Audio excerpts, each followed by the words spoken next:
Allu Arjun 'Pushpa 2' cinema మీద ఎంతమంది దుష్ప్రచారం చేసినా దాన్ని చూడకుండా ఎవ్వడూ ఆపలేడు అంబటి రాంబాబు. అల్లు అర్జున్ గారి సినిమా మీద ఎంతమంది దుష్ప్రచారం చేసినా అది పార్ట్ 2 కదా.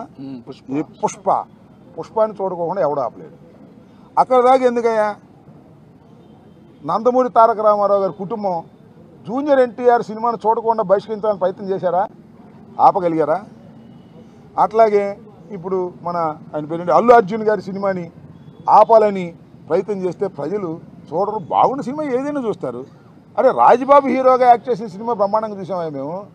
సినిమా బాగుంటే ఎన్టీ రామారావు గారి సినిమాలు బాగోకపోతే ఫ్లాప్ అయినాయండి. ఏం చెప్తాం? సినిమా బాగుంటే ఎవరైనా చూస్తారు.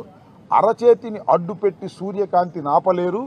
అదేవిధంగా ఇలాంటి ఎదవపోకళ్ళు పోయి సినిమాని ఆపలేరు అని మరొకసారి నిరూపించేటటువంటి కార్యక్రమం వస్తుంది.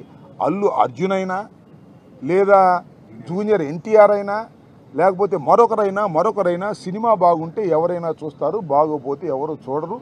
నాకు తెలిసి అందరూ ఉవ్విళ్ళూరుతున్నారు. పుష్ప 2 చూద్దాం, దానిలో ఎంత బ్రహ్మాండంగా ఉంటుందని అందరూ ఎదురు చూస్తున్నారు. నేను కూడా ఎదురు చూస్తున్నా. మరి థియేటర్లోకి వెళ్ళి చూడాలంటే ఇబ్బందిని నేను కూడా పుష్ప 2 ఎలా ఉంటుందో చూడాలని నాకు బాగా కోరికగా ఉంది. ఎందుకంటే చాలా అద్భుతంగా పార్ట్ 1 అద్భుతంగా ఉంది కదా, హాలీవుడ్ స్టైల్లో ఉంది కదా, అందరినీ తలదన్నే విధంగా వెళ్ళాడు కదా అల్లు అర్జును. అందువల్ల బాగా జలసిగా ఉంది కొంతమందికి. మీ జలసి వల్ల మీ కడుపులు పుచ్చిపోతాయి, గుర్తుపెట్టుకోండి.